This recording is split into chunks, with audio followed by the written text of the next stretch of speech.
Oh my god, I'm crashing out. I'm kind of salty today because I had to refilm this entire video because I recorded on my laptop and the audio didn't take great. So here I am recording on my phone because I'm not playing with that crap again. But let's dive in, stop yapping, dive in to some more yapping. So today this might be kind of controversial, but I'm going to be telling you guys why I would never recommend a American Pitbull Terrier for service work. Why it's a big hell no to me. This is mostly just opinion based. A lot of it is also facts though. But a lot of it is also just opinion based. I have an American Pitbull Terrier service dog myself, so there's absolutely no hate on pit bulls themselves. They can be an incredible breed when handled correctly. So, reason number one, we're going to start with reason number one, breed stigma. The American Pitbull Terrier, they face a lot of breed stigma and stereotypes. It's a whole bunch of bullshit. Most of it is just a whole bunch of bullshit. But from my experience, you're going to get a lot of unwanted comments, unwanted attention, just because of the general public's fear of your dog. It's going to be frustrating. It happens. And you may also have more access issues. I personally have never had an access issue with my American Pitbull Terrier service dog. Never once. So, but that's just me. And it may also be because of where I live. I'm very privileged to be able to live in an area where they're mostly educated on service dog laws. And another reason I want to add is that some landlords may have issues with American Pitbull Terriers and strict rules. Despite federal protection, there can still be some hurdles, unexpected hurdles, and it can be a pain in the ass, really. Now, I would encourage you, if you do have an American Pitbull Terrier service dog, to fight this because they can't tell you no.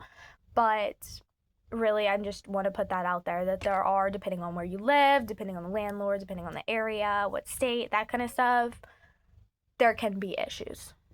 Another thing I want to add that really goes along with what I said earlier, the American Pitbull Terrier doesn't really fit the low profile, whatever, that most service dog handlers, myself included, are really going for. Any dog that you have is really going to attract attention. Any service dog is going to attract attention. This is something that you have to just pretty much just accept. At this point, like, you have to accept this if you're going to have a service dog, which maybe you're signed to go find a different accommodation for your disability. But that's a whole nother topic I could get into.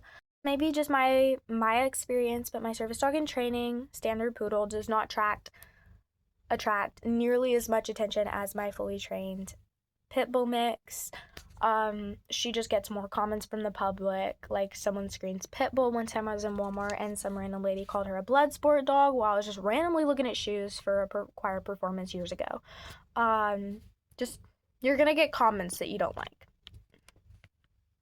The next reason is where people are going to get really touchy, is genetic predispositions. They can definitely wash out early, definitely become reactive. As they mature, those animal aggression, dog reactivity type traits will be seen more. May or may not, obviously, depending on temperament. But American Pitbull Terriers are prone to these types of issues, so it's really something you need to be aware of. I would not get an American Pitbull Terrier with the intention of training them as a service dog. My service dog, Lily, I did not get her with that intention. She just happened to succeed, love it, and, it happened to work out for her. But that's not going to be the case with every single American Pitbull Terrier. Some of these dogs have very high arousal, which can make it really difficult for them to settle or be relaxed in high stress environments, which clearly a service dog needs to be able to do that. They need to be able to settle and relax and be okay with that type of stuff.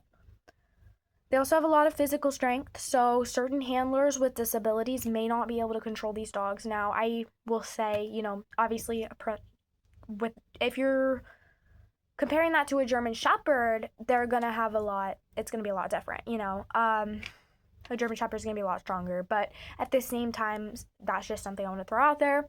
If you need something that's not as strong, I would definitely get like a smaller breed dog. I would really put that into consideration when you get an American Pitbull Terrier. Also, please don't get one specifically for a service dog. for service dog work. Like, you need to know that there's a huge possibility it's not going to work out. There's a Fab 4 for a reason. They're literally made for service work. They're there for a reason. Get yourself a well-bred Fab 4 when in doubt. Like, you do not have to have an off-breed to have a cool, amazing, well-trained service dog. I think we need to start putting our needs and our disabilities before the looks of a dog. We really need to start doing that as a community, and we really need to bring up others who have a Fab 4, because that's cool. In my opinion, that's cool that they chose their dog's need and their needs before their own, because their dog is more likely to succeed than a Cane Corso puppy. It really just depends on the temperament and the dog and the trainer. But really, when you're going to get a service dog, you need to lean towards the Fab 4, in my opinion. That's pretty controversial, but it shouldn't be. That's it. I'm going to wrap up this huge yapping video, but this was requested, so there you go, guys. I hope you enjoyed, and I hope you maybe learned something. If there's anything you'd like to add, go ahead and add it to the comments. I'd love to read them. I try to read them all. It's just hard sometimes, but I try to read them all. I hope you enjoyed.